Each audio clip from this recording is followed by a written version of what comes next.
미라클 모닝 애청자 여러분 안녕하십니까? 구원받은 하나님의 자녀라면 하나님의 뜻 가운데에서 하나님의 뜻대로 살고 싶은 마음이 누구에게나 다 있다고 생각합니다. 안타까운 것은 그 하나님의 뜻을 잘 모르기 때문에 우리가 하나님의 뜻대로 살아가지 못하는 경우도 있지 않을까 생각이 됩니다. 유한한 인간이 전지하신 하나님의 뜻을 다 헤아리기는 어려울 것입니다. 그러나 제한적이기는 하지만 우리는 주님의 뜻을 따라서 살아갈 수가 있습니다. 그래서 우리는 하나님의 뜻을 알아야 합니다.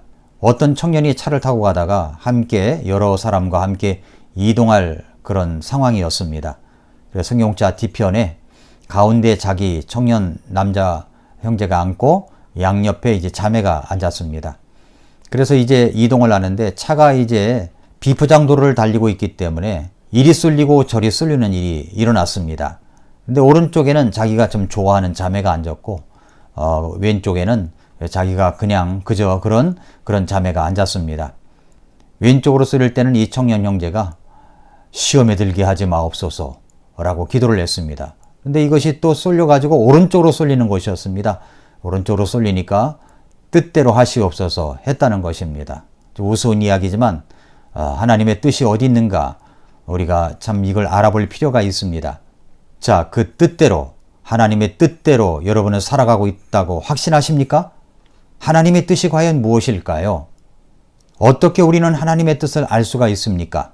요한일서 2장 17절에 세상도 그것의 정욕도 사라지되 오직 하나님의 뜻을 행하는 자는 영원토록 거하느니라 말씀했습니다. 하나님의 뜻을 행하는 자는 영원토록 거한다고 말씀합니다. 그러면 우리가 하나님의 뜻을 알아야 되지 않겠습니까? 그런데 시편 32편 8절에 보면 내가 너를 훈계하며 네가 가야 할 길로 너를 가르치고 내 눈으로 너를 지도하리로다. 그러니까 하나님의 뜻을 분명히 가르치고 훈계하고 지도하신다고 말씀하십니다. 그래서 두 가지로 하나님의 뜻을 생각해 보겠습니다. 하나는 성경에서 분명하게 나와 있는 하나님의 뜻입니다. 또 하나는 성경에서 분명하게 나와 있지 않지만 그 하나님의 뜻을 분별하는 방법을 오늘 여러분들에게 말씀을 드리겠습니다. 첫째로 성경에서 분명하게 나와 있는 하나님의 뜻입니다. 첫째는 모든 사람이 구원을 받는 것입니다.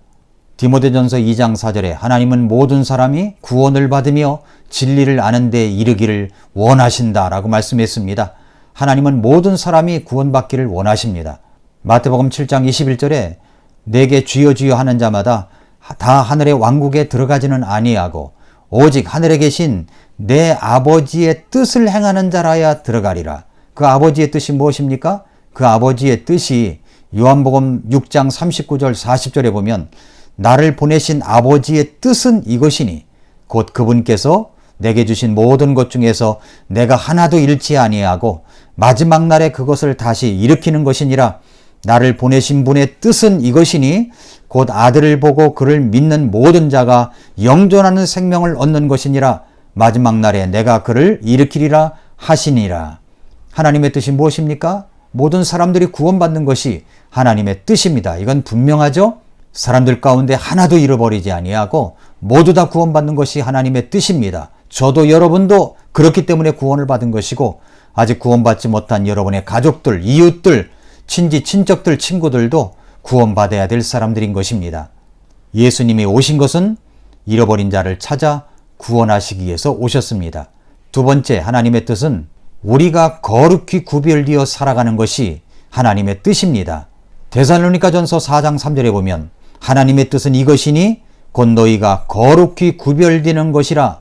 너희는 음행을 삼가고 이렇게 말씀하셨습니다.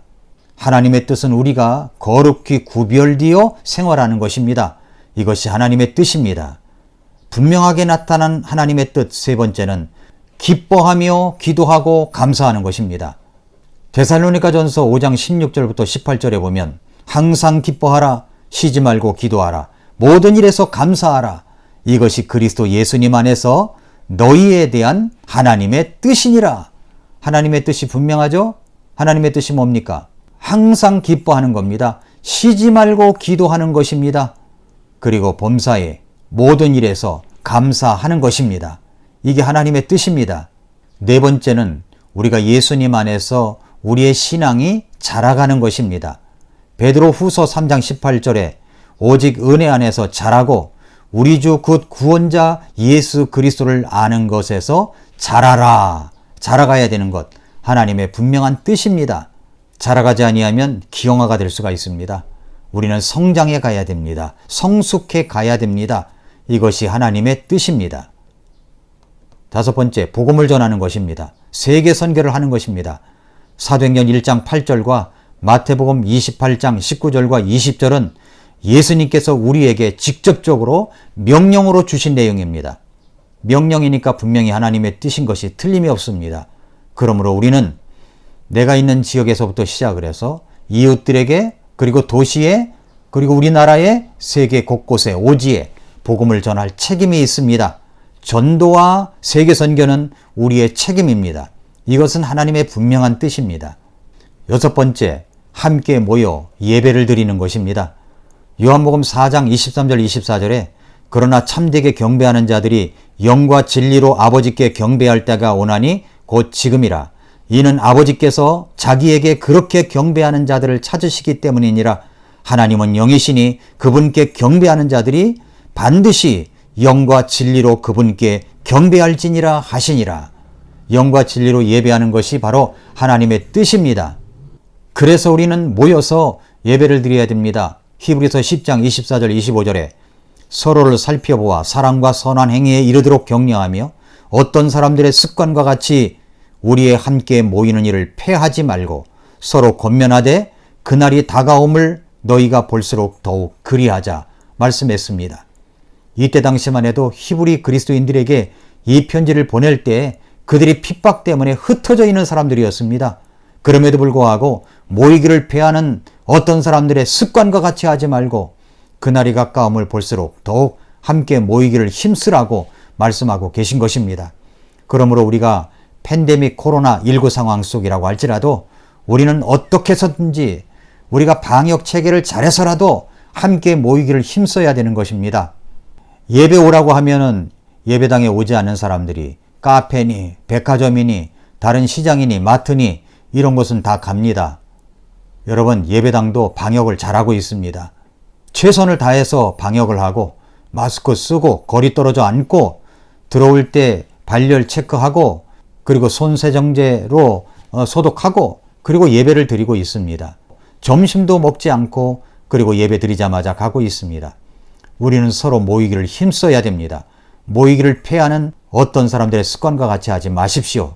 모이는 것이 하나님의 뜻입니다. 이 외에도 우리는 하나님의 말씀 안에서 직접적인 하나님의 뜻을 발견할 수가 있습니다.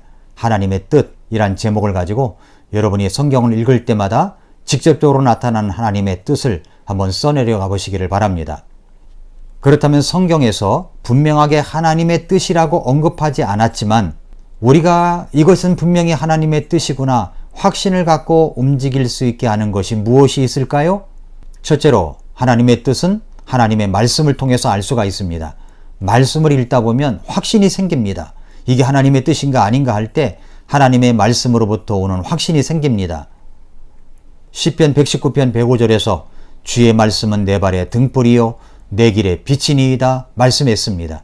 하나님의 말씀을 통해서 하나님의 뜻을 확신 있게 가질 수가 있습니다.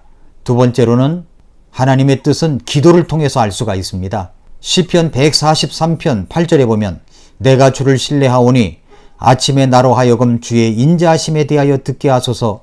내가 주를 향해 내 혼을 들어 올리오니 나로 하여금 내가 마땅히 가야 할 길을 알게 하옵소서 말씀했습니다. 이렇게 기도하면 하나님께서 확신을 주십니다. 세 번째로 성령님의 역사를 통해서 확신을 가질 수가 있습니다. 사도행전 16장 6절부터 8절에 보면 이제 그들이 부르기아와 갈라디아 지방을 두루 다닌 뒤에 성령님께서 그들에게 아시아에서 말씀을 선포하지 못하게 하시더라. 성령님께서 아시아에서 말씀을 선포하지 못하게 막으셨습니다. 그들이 무시아에 이른 뒤에 비두니아로 들어가려고 애쓰되 성령께서 그들을 허락하지 아니하시므로 그들이 무시아를 지나 드로아로 내려갔더라. 이 성령님께서 역사하실 때가 있습니다. 이렇게 막으실 때가 있죠. 내가 기도해서 그것대로 행하려고 해도 막으실 때가 있습니다. 막는 걸 억지로 가시면 안 됩니다. 하나님의 뜻은 다른 곳에 있기 때문에 그렇습니다. 네 번째로 전문가의 조언을 통해서 하나님의 뜻을 알 수가 있습니다.